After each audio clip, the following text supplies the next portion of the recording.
Καλησπέρα σε όλους, καλώς ήρθατε σε ένα ακόμα Premiere Tutorial. Σήμερα θα σας δείξω πώς να χρωματίζουμε το βίντεο μας και πώς να κάνουμε διόρθωση των χρωμάτων, έτσι ώστε να έχουμε ένα πιο κινηματογραφικό αποτέλεσμα. Οπότε χωρίς πολλά, πάμε να μπούμε στο Premiere Pro.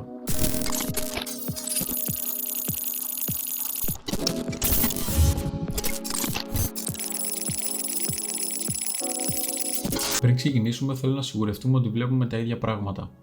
Ανάλογα με το τι θέλουμε να κάνουμε, το Premiere Pro μας δίνει και το ανάλογο περιβάλλον. Εγώ σήμερα θα δουλέψω επεξεργασία χρωμάτων, οπότε έχω επιλέξει την κατηγορία Color. Το δεύτερο πράγμα είναι το Lumetri Scopes. Αν δεν είναι ενεργοποιημένο, πάμε ψηλά που λέει Window και επιλέγουμε Lumetri Scopes. Κάνοντας δεξί κλικ θα δούμε ότι έχω επιλέξει να μου εμφανίζει τρεις συγκεκριμένες τιμές. Είναι το Vector Scope, το Parade RGB και το Waveform Luma.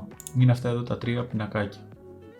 Πιο αναλυτικά θα δούμε ότι στο πρώτο παράθυρο βλέπουμε το κόκκινο, το πράσινο και το μπλε, το γνωστό RGB δηλαδή, το σύνολο των χρωμάτων μας.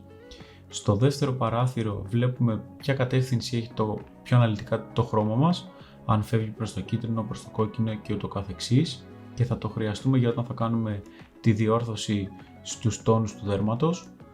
Και στο τρίτο παράθυρο βλέπουμε σε αυτό το γράφημα τα φωτεινά και τα σκοτεινά σημεία μας.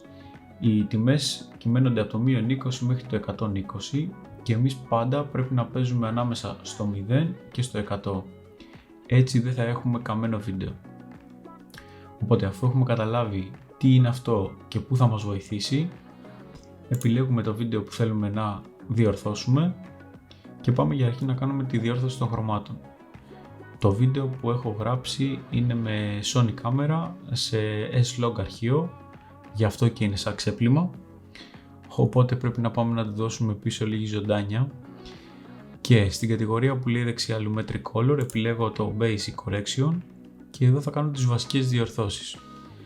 Μπορώ να πειράξω δηλαδή την έκθεσή μου, το contrast, τα φωτεινά σημεία, τα σκιερά σημεία, τα λευκά και τα μαύρα ή ακόμα και να βάλω χρώμα. Εγώ θα βάλω για αρχή contrast. Θα ρίξω λίγο και τα highlights γιατί είναι καμένα. Σίγουρα θα βάλω χρώμα. Πολύ ωραία.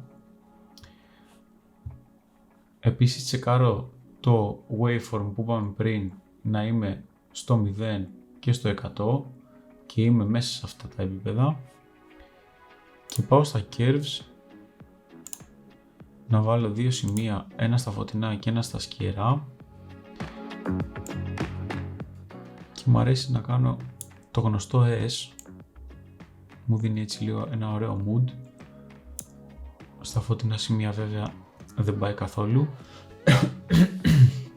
συγγνώμη, είναι ήδη οριακά, οπότε παίζω μόνο με τα σκοτεινά.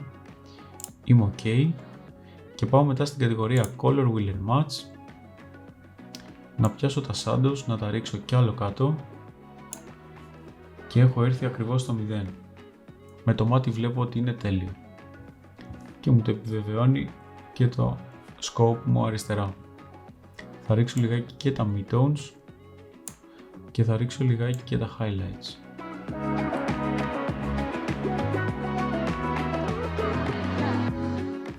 Κάπου εκεί. Πολύ ωραία. Σε πρώτη φάση έχω κάνει τη διόρθωση των χρωμάτων μου. Το βίντεο μου είναι ζωντανό. Αν επενεργοποιήσω το Basic Correction θα δούμε πώς ξεκινήσαμε και πού φτάσαμε. Το δεύτερο πράγμα που θέλω να κάνω είναι να το κάνω λιγάκι πιο κινηματογραφικό. Οπότε έρχομαι αριστερά στα βίντεο μου, κάνω δεξί κλικ, New Item, Adjustment Layer. Το πιάνω και το βάζω πάνω από το βίντεο μου.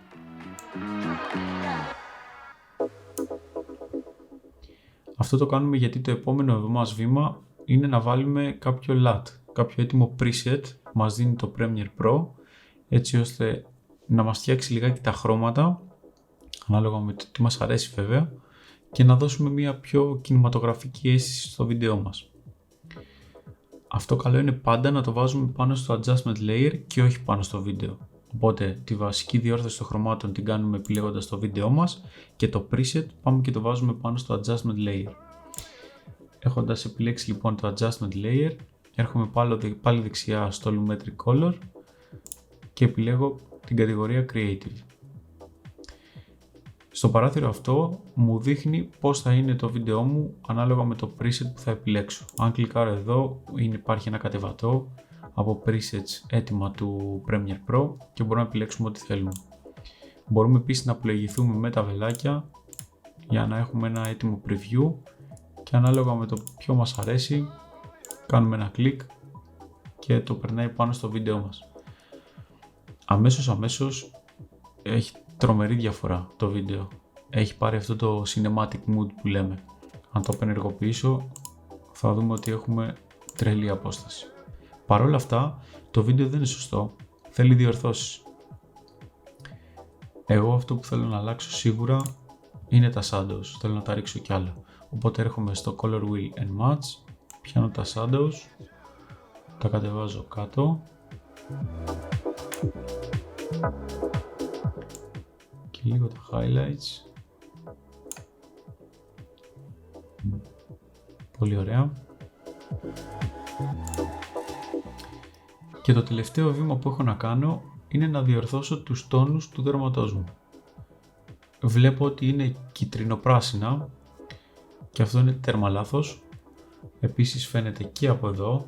Γενικά η τάση των χρωμάτων λόγω και της λάμπας της κίτρινης από πίσω τείνουν να γίνουν προς το κίτρινο. Για να είμαι ακριβώς πάνω στους τόνους που θέλω να πειράξω,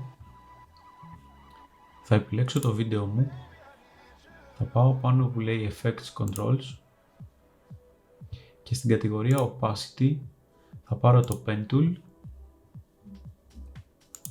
και θα έρθω πάνω στο πρόσωπό μου να φτιάξω ένα τετραγωνάκι, να επιλέξω ένα κομμάτι δηλαδή της επιδερμίδας. Αφού το έχω επιλέξει θα πάω πάλι να βλέπω το Lumetri και βλέπω ότι τα χρώματα αυτά φεύγουν προς το κίτρινο.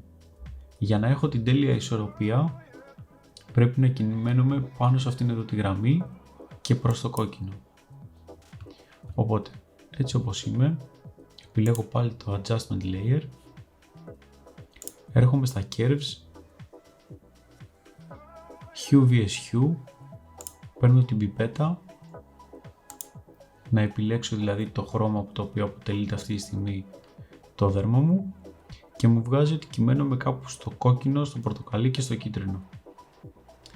Εγώ θα πιάσω το πορτοκαλί και θα το ανεβάσω λιγάκι προς τα πάνω και όσο το ανεβάζω θα δούμε αριστερά στο Lumetri Scope ότι έχω φύγει από τα κίτρινα και έχω πάει ακριβώς πάνω στη γραμμή και προς το κόκκινο. Που σημαίνει ότι αν ανοίξω τώρα αυτή τη στιγμή όλη τη φωτογραφία μου θα είναι η τέλεια ισορροπία. Άρα επιλέγω πάλι το βίντεο, Effects Controls, απενεργοποιώ το Opacity Mask και ναι, οι τόνοι του δέρματός μου έχουν την τέλεια ισορροπία. Οπότε πάμε να απενεργοποιήσουμε λιγάκι ό,τι έχουμε κάνει, να δούμε πώς ξεκινήσαμε και που φτάσαμε. Έτσι ξεκινήσαμε, κάναμε την βασική διόρθωση των χρωμάτων, βάλαμε και το preset, φτιάξαμε και τους τόνους του δέρματος και έχουμε το τέλειο αποτέλεσμα. Αυτό ήταν. Κάπως έτσι τελειώσαμε μία από τις πιο σημαντικές ενότητες του Premiere Pro, έχοντας ολοκληρώσει τη διόρθωση των χρωμάτων και την επεξεργασία τους. Στο description επίσης έχω ετοιμάσει ένα link για εσάς να κατεβάσετε εντελώς δωρεάν μερικά από τα πιο δημοφιλή LUTs του YouTube. Αυτά από μένα. Αν σας άρεσε το βίντεο κάντε ένα like, κάντε ένα comment και φυσικά ένα subscribe και τα λέμε στο επόμενο tutorial. Γεια χαρά!